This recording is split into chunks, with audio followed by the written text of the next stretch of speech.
여러분들 반갑습니다. 바이블 칼리지 세 번째 강의입니다. 기도하고 시작하겠습니다. 할렐루야. 우리 하나님 은혜 감사합니다. 놀라우신 사랑으로 새 생명 주시고 특별히 불러주셔서 말씀을 배우게 하심을 감사합니다. 성령께서 이 시간 지혜를 주셔서 말씀을 깨달아 알게 하시고 능력을 주셔서 배운 말씀 실천할 수 있게 하여 주시옵소서. 이 시간 말씀 앞에 고개 숙인 사랑하는 성도들 각 사람에게 다가오사 위로하시고 새 힘을 공급하여 주시옵소서. 예수님 이름으로 기도하옵나이다. 아멘. 오늘은 세 번째 계명과 네 번째 계명을 살펴보도록 하겠습니다. 먼저는 세 번째 계명을 보겠습니다. 십계명 세 번째 계명. 하나님의 이름을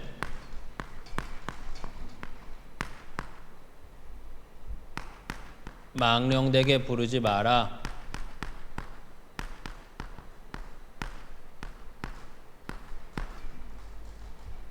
너는 너의 하나님 여호와의 이름을 망령되게 일컫지 말라 라는 말씀입니다.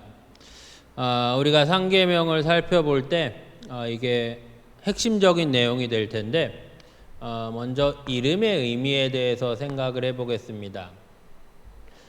우리가 살아가는 일상에서도 이름은 상당히 중요합니다. 이름은 상당히 중요하고 이 얼마나 중요한지는 길게 말씀 안 드려도 아실 겁니다. 또한 성경에서도 모든 이름은 의미가 있습니다. 이름을 통해서 하나님이 지어주신 이름을 통해서 하나님이 교훈을 주시고 하나님의 뜻을 알리시고 보이십니다. 그래서 성경에 나타나 있는 이름은 그 대상의 존재, 속성, 사명을 나타냅니다.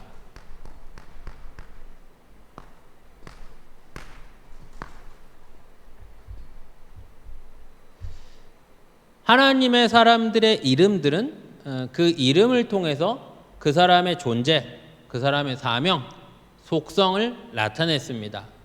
또 생각해 본다면 하나님의 이름은 어떻습니까? 모세가 하나님을 뵙고 하나님께 이제 이름을 여쭙습니다. 하나님이 나는 여호와니 스스로 있는 자다 말씀하십니다. 스스로 자신의 이름을 지으시는 분. 세상은 스스로 이름을 지을 수 없는 게 세상입니다. 쉽게 생각해서 자기 이름을 지은 사람은 없습니다. 그렇죠? 나중에 개명했다 이런 거 말고요. 보통 이름은 누가 짓습니까? 아버지가 짓습니다. 부모가 짓습니다. 부모가 짓는 이름으로 평생을 살아갑니다. 이게 세상입니다. 다른 이가 불러주는 이름, 다른 이가 정해준 이름, 그 이름으로 평생을 살아가는 게 세상입니다. 하나님은 어떤 분이십니까?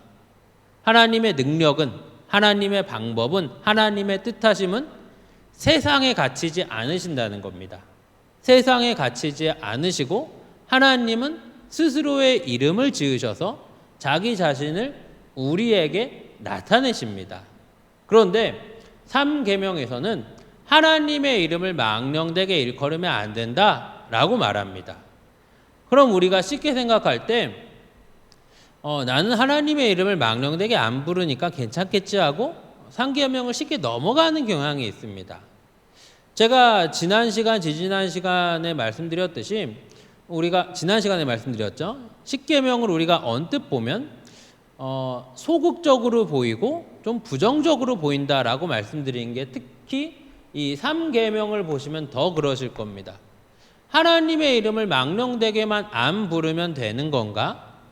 하나님의 이름을 내가 막 부르고 그렇게만 안 하면 되는 건가 생각하실 수 있습니다. 그런데 이 의미를 우리가 조금 더 생각을 해봐야 됩니다. 부모가 자녀에게 말을 하는 겁니다. 부모가 자녀에게 하는 말, 주로 어떤 말입니까? 하지 말라는 말을 많이 합니다. 하지 말라는 말을 많이 하지만 부모의 뜻은, 부모의 의도는 하지 말라는 데에만 있는 건 아닙니다. 야, 너 그만 좀 놀아라. 야, 너 그만 좀 놀아라. 이건 뭡니까? 적당히 놀고 공부도 하고 미래를 준비하고 성실하게 살고 그래야지 어떻게 놀기만 하겠냐? 이런 뜻이지 않습니까? 십계명의 머릿말에서 나는 너를 애굽 땅 종되었던 집에서 인도하여 낸 여호와니라. 이 관계에서 생각을 해야 되는 겁니다. 그저 먼 관계에 저 높은 하늘에 계신 하나님이 낮고 천한 인간에게 창조주가 피조물에게 말씀하시는 그런 막연한 모습이 아니라 구원자가 되시는 하나님이 되시는 보호자가 되시는 하나님이 자기 백성들에게 말씀하시는 겁니다. 하나님의 이름을 망령되게 부르지 말라. 이걸 좀 적극적인 의미로 바꾼다면 무엇입니까? 하나님의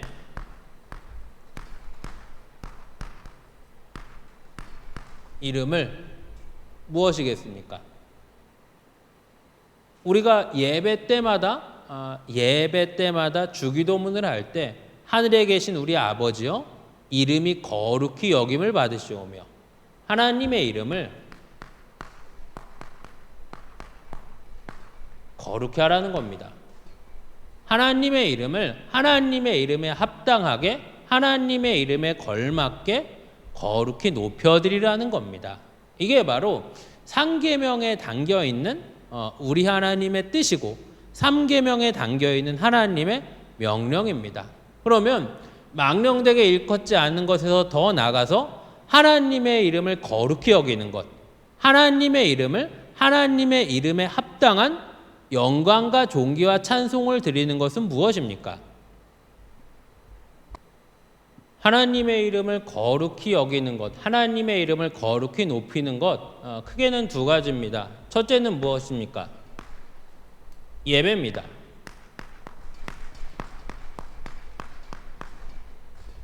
예배는 시작부터 끝까지 하나님의 이름을 부르는 걸로 가득합니다. 이해되시죠? 어려운 거 아닙니다.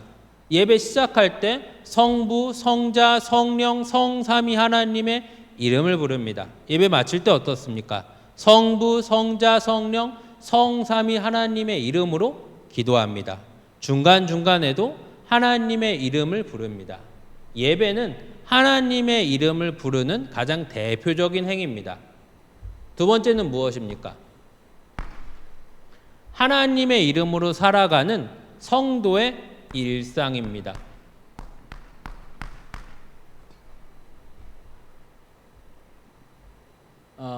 예배에서 일상에서 하나님의 이름이 거룩히 여김을 받으셔야 합니다.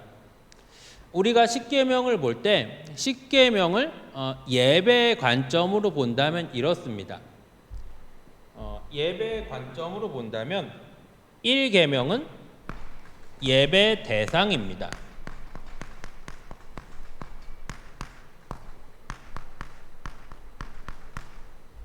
2계명은 예배 방법입니다. 그리고 오늘 3계명은 예배 태도입니다. 하나님의 이름이 먼저는 성도에게 예배 중에 거룩히 여김을 받으셔야 합니다. 예배에 있어서는 제가 많이 강조를 했습니다. 그리고 두 번째로 일상입니다. 성도는 하나님의 이름으로 살아갑니다. 거창하게, 너무 거창하게 들릴 수 있는데 우리의 이름이 무엇입니까? 예수를 믿고 나면 우리에게 여러 가지 이름이 따라옵니다. 예수를 믿고 나면 일상에서 성도는 먼저 성도죠. 교인이죠. 기독교인이죠. 직분자죠. 세상 사람들도 다 압니다. 직분자 무슨 직분 다 압니다. 과거에 많이 했던 표현으로는 예수쟁이입니다. 하나님 자녀입니다. 천국 백성입니다.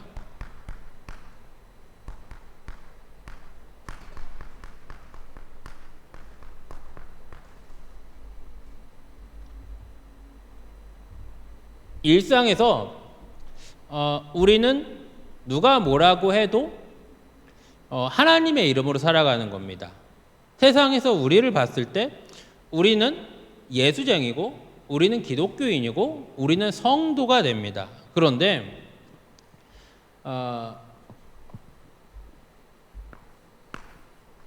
예배 중요합니다. 예배 중요하고 지금처럼 혼란하고 지금처럼 정신없는 시대에는 이 예배 자리 지키는 것만 해도 쉽지 않은 시대입니다. 하지만 우리에게 아쉬운 게 있다면 여기서 좀 더 나가야 됩니다. 좀 더 나가서 일상에서 내가 정말 하나님의 이름을 높임 받으실 수 있는 성도의 삶이 되어야 합니다. 이해되십니까?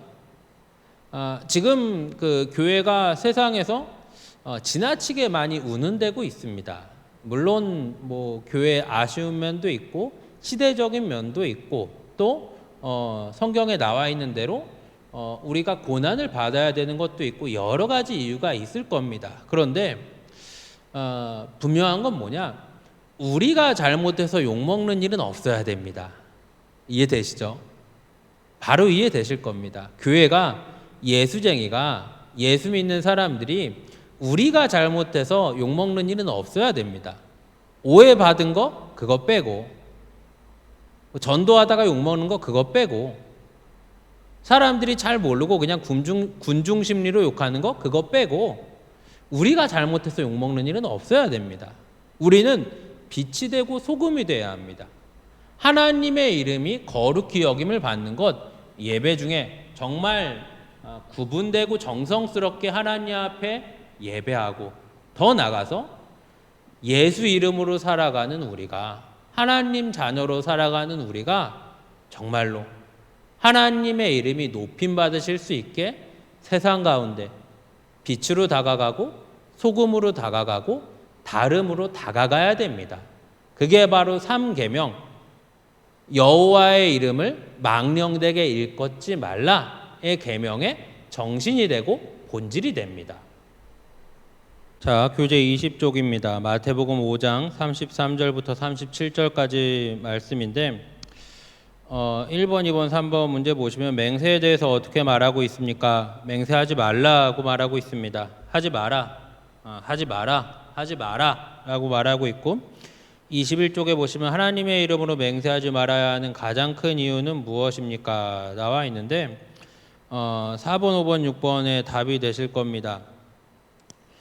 우리가 하나님의 이름을 망령되게 부른다. 하나님의 성호, 성스러운 이름을 가볍게 운운한다.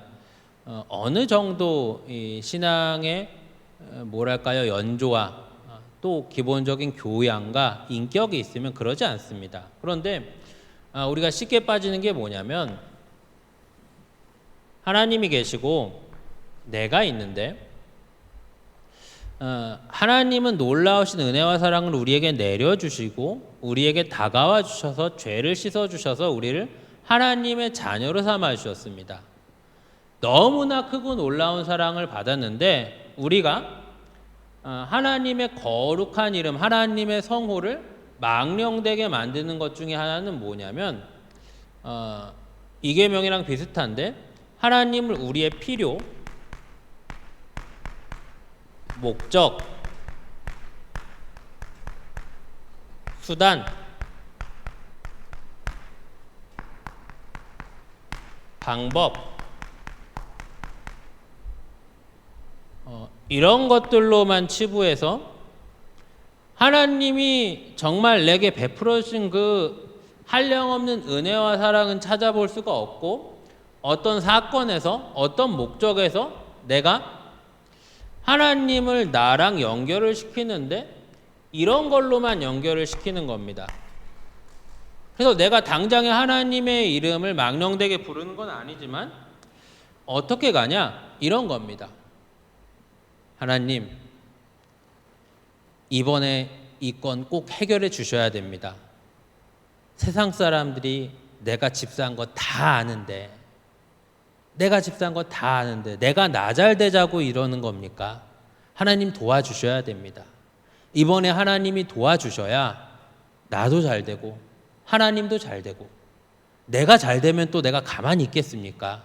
11조도 하고 내가 교회 봉사도 하고 섭섭지 않게 하겠습니다. 하나님, 이번에 정말 잘 도와주셔야 됩니다. 하나님, 이번에 우리 애가 서울대 가야 됩니다. 옆집에 누구는 예수를 안 믿는데도 좋은 대학 갔습니다. 세상 사람들이 욕할 겁니다. 이번에 서울대 보내주시면 제가 전도도 열심히 하겠고 봉사도 열심히 하겠고 세상 모든 사람들이 하나님이 어떤 분이신지 알 겁니다. 이런 겁니다. 자꾸 우리의 방법, 우리의 필요, 우리의 목적, 우리의 수단으로 나랑 하나님을 엮고 싶은 겁니다. 하나님이 우리를 향하신 사랑은 더 크고 하나님의 하나님 되심은 감히 우리가 상상할 수 없는데 자꾸 우리는 하나님의 이름을 이런 세상의 것들에 가두려고 하는 겁니다. 서두에 말씀드렸듯이 하나님은 스스로 이름을 지으십니다. 나는 여호와다. 세상의 방법이 아닌 세상 밖의 방법, 아니 세상의 방법으로 일하지 않으시고 세상의 필요로 우리에게 다가오지 않으시고 오직 하나님의 하나님 되심으로 우리의 신앙이 조금씩 자라나는 겁니다. 신앙은 무엇입니까? 신앙, 하나님의 하나님 되심이 인정되는 겁니다. 하나님의 하나님 되심이 인정되는 겁니다. 신앙이 연소할 때 어릴 때는 어떻습니까? 내가 아는 하나님은 아주 작은 분이었습니다. 아주 작은 분이었어요. 병을 고쳐주시는 분이었어요. 위기 때 도움을 주시는 분이었어요. 내가 성경을 보고 기도 생활을 하고 경건 생활을 하면서 조금씩 자라납니다. 어떻습니까? 하나님은 더 크신 분입니다. 하나님을 알아갑니다. 하나님이 커진 겁니까? 커지신 겁니까? 아니죠. 내가 하나님을 보는 눈이 안목이 자라난 겁니다. 우리의 신앙은 하나님의 하나님 되심이 인정되는 겁니다. 어떻게 해서든지 내가 하나님께 뭔가를 받아내야겠다. 내 필요를 채워야겠다. 내 목적을 이루어야겠다. 신앙이라는 방법으로 이거를 극복해야겠다. 이 일을 하는 수단으로 신앙을 사용해야겠다. 이게 아닌 겁니다. 이게 바로 하나님의 이름이 하나님의 이름을 망령되게 일컫는 겁니다. 하나님은 하나님의 위엄과 하나님의 능력과 하나님의 영광과 하나님의 하나님 되심이 이 땅에 있는 것들로, 땅에 있는 일들로, 세상에 있는 일들로 좌우되지 않으십니다. 이해가 되십니까? 우리 하나님은 하나님의 그 하나님 되심, 하나님의 영광스러운 이름, 하나님의 그 존귀가 이 땅에 있는 사건 사고들로, 이 땅에 왈가왈부하는 일들로 하나님의 하나님 되심이 훼손되거나 흔들리지 않는다는 겁니다. 부연 설명을 하겠습니다. 그렇다면 기도를 하지 말라는 거냐? 아닙니다. 아닙니다. 하나님은 우리를 너무 사랑하시는 분이고 우리가 구할 때 풍성히 주시는 분이고 구하지 않아도 우리의 필요를 아시는 분이고 너무나 세밀하고 자상하게 우리를 보듬어 주시는 분입니다. 요지가 무엇이냐? 기도하지 말라는 게 아니라 하나님을 우리의 목적이나 수단이나 방법에만 가두고 그렇게 하나님을 치부하는 것, 그게 바로 하나님의 성호를 망령되게 일컫는 겁니다. 23쪽, 22쪽입니다. 더 깊게 생각하게 보면 같은 선상인데 자기 결백을 주장하거나 진실한 사람임을 나타내기 위하여 하나님의 이름을 사용하는 그리스도인들도 있습니다. 이것의 문제를 말해 보십시오. 하나님은 나의 필요 때문에 존재하시는 분이 아닙니다. 나의 필요로 인해 존재하시는 분이 아니십니다. 하나님은 하나님이시고 나는 납니다. 하나님은 그 종기와 위엄과 신성과 능력이 나로 인해서 좌우되지 않습니다. 필요가 있고 어려움이 있고 문제가 있으면 엎드려서 기도하십시오. 그런데 하나님의 이름, 하나님의 영광, 주님의 몸된 교회를 운운하시면서 이거 안 주시면 큰일 납니다. 하지 마십시오. 큰일 나지 않습니다. 세상의 일로, 세상의 방법으로 하나님의 이름이 훼손되지 않는다는 겁니다. 이해되십니까? 23쪽 보시겠습니다. 내가 어떻게 하면 주의 이름을 거룩하게 할 수 있는지 구체적인 방안을 찾아 말해 보십시오. 우리 교재 23쪽에 보시면 내가 어떻게 하면 주의 이름을 거룩하게 할 수 있는지 구체적인 방안을 찾아 말해 보십시오. 여러 가지가 있을 수 있겠죠. 하나님의 이름이 성도의 일상에서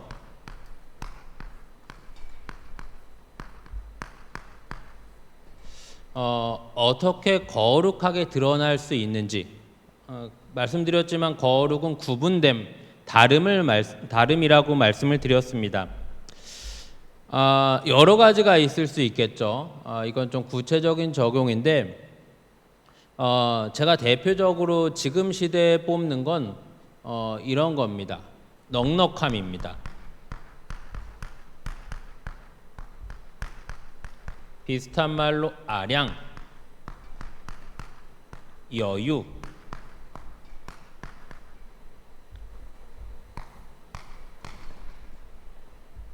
지금을 살아가는 우리는 언제보다 넉넉하고 언제보다 풍요로운 시대를 살고 있습니다. 그런데 이 상대적인 박탈감이 그 어느 때보다도 극에 달해 있습니다. 세상을 본다면, 그러니까 구약적인 표현으로 본다면 애굽이죠. 애굽은 어떤 곳입니까? 넉넉한 곳입니다. 여유가 있는 곳입니다. 그렇기 때문에 아량을 보일 수 있는 곳이 애굽입니다.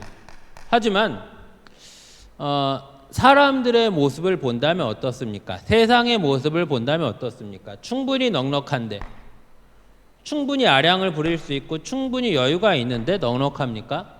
넉넉하지 않습니다. 왜 넉넉하지 않습니까? 더 갖고 싶습니다. 왜 더 갖고 싶습니까? 이게 전부니까 더 갖고 싶습니다.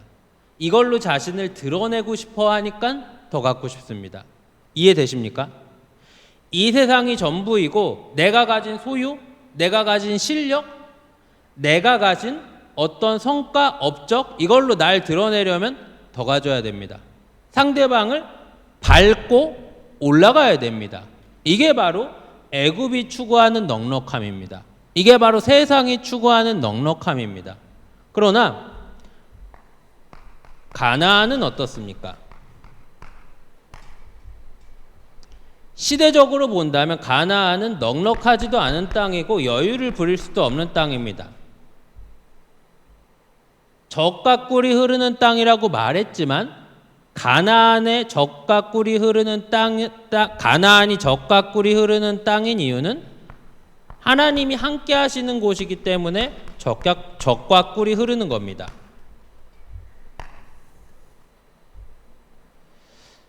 성도의 넉넉함은 가나안에서 나옵니다. 애굽적인 가치를 추구할 때 넉넉할 수가 없습니다. 애굽적인 가치를 추구할 때 아량을 보일 수 없습니다. 애굽적인 가치를 추구할 때 성도가 다른 사람을 품어주고 덮어줄 수가 없습니다. 하나님이 함께 하시는 가나안, 하나님이 함께 하시는 성도, 하나님이 함께 하시는 교회, 하나님이 함께 하시는 가정은 다른 이를 품어줄 수 있고 넉넉할 수 있고 넘어가 줄 수 있고 못 본 척 해줄 수 있습니다. 사랑하는 성도 여러분, 각박한 시대를 삽니다. 치열한 일상을 삽니다. 어떻게 다름을 보이시겠습니까? 대부분의 사람들이 비슷한 말을 합니다. 살기 힘들다. 집값이 너무 많이 올랐다. 물가가 너무 많이 올랐다. 취업이 안 된다. 그리고 또 어떻게 합니까? 시기합니다. 질투합니다. 성도는 어때야 됩니까? 넉넉한 겁니다. 하나님 우리에게 많이 주셨습니다. 하나님 우리에게 넉넉하게 주셨습니다. 다른 겁니다. 누가 막 그런 얘기들을 합니다. 세상이 얘기들을 합니다. 야, 누구네 집값 올랐다 그러더라. 그러면서 막 또 얘기들을 해요. 말이 말을 만들고 우리는 어떻습니까? 달라야죠. 어떻게 다릅니까? 들어주는 겁니다. 누가 하소연하고 투덜투덜거리면 들어주고, 누가 와서 또 자랑합니다. 우리 애가 이번에 서울대 갔다. 우리 남편이 이번에 돈 많이 벌었다. 세상은 어떻습니까? 어떻게 하든 흠을 잡죠. 어떻게 하든 말을 만들죠. 우리는 어떻습니까? 넉넉합니다. 왜요? 많이 가졌으니까. 하나님의 나라를 소유하고 있고 내 안에 성령이 계시고 주님의 몸된 교회가 있으니까 넉넉한 겁니다. 부러워해 줍니다. 야, 잘 됐네요. 너무 잘하셨네요. 저번에 그 몇 년 전에 어떻게 그때 집 살 생각을 했어요. 너무 잘하셨네요. 애가 누구를 닮아서 그런지 좋은 대학 갔네요. 우리 애는 그냥 집에서 놀아요. 아이고 어떻게? 괜찮아요. 때 되면 잘 될 겁니다. 부럽습니다. 잘하셨습니다. 그럴 수 있습니다. 괜찮습니다. 저 같으면 더 못했을 겁니다. 대단하십니다. 잘하셨습니다. 야, 저는 생각도 못했네요. 역시 성견지명이 있으셨어요. 역시 남편을 잘 만났어요. 역시 애들이 똑똑해요. 들어주고 호응해주고 넘어가주고 못 본 척 해주세요. 이게 바로 성도입니다. 요즘에 말 잘하는 사람 많죠. 똑똑한 사람 많죠. 자기 주장을 굽히지 않는 사람 많죠. 그런데 반대로 생각해 보면 잘 들어주는 사람 있습니까? 별로 없습니다. 자기 권리를, 자기 권한을 양보해 줄 아는 사람 있습니까? 별로 없습니다. 기다려 줄 아는 사람이 있습니까? 별로 없습니다. 요즘 배달 음식 이런 게 언제부턴가 일상이 됐는데 5분 10분 늦게 오면 막 난리친다 그래요. 성도는 어떻습니까? 그런 작은 것에서 넉넉한 거죠. 짜장면을 시켰는데 불어서 왔습니다. 어떻습니까? 막 미안해서 어쩔 줄을 몰라요. 괜찮습니다. 불어서 많아졌잖아요. 괜찮습니다. 고맙습니다. 수고가 많습니다. 넉넉하세요. 사랑하는 성도 여러분, 우리가 세상 사람들과 무엇을 비교하겠습니까? 돈 갖고 경쟁해서 그것 때문에 신경 쓰겠습니까? 학벌 때문에 비교해서 그것 때문에 잠 못 자겠습니까? 신경 쓰일 수 있죠. 스트레스 받을 수 있죠. 그러나 그것 때문에 우리의 중심이 흔들려서는 안 됩니다. 성도의 중심은 하나님의 나라요. 성도의 가치는 하나님의 말씀이 되어야 합니다. 사랑하는 성도 여러분, 다르십시오. 거룩하십시오. 세상이 담아낼 수 없는 넉넉한 아량을 복음으로 만들어내십시오. 여러분들의 일상에서 풍성하고 아량을 베풀고 여유가 있는 하나님의 사람으로 하루하루를 누리고 즐기실 수 있는 여러분들이 되시기를 바랍니다. 3강이 아니죠. 세 번째 계명을 여기서 마치겠습니다.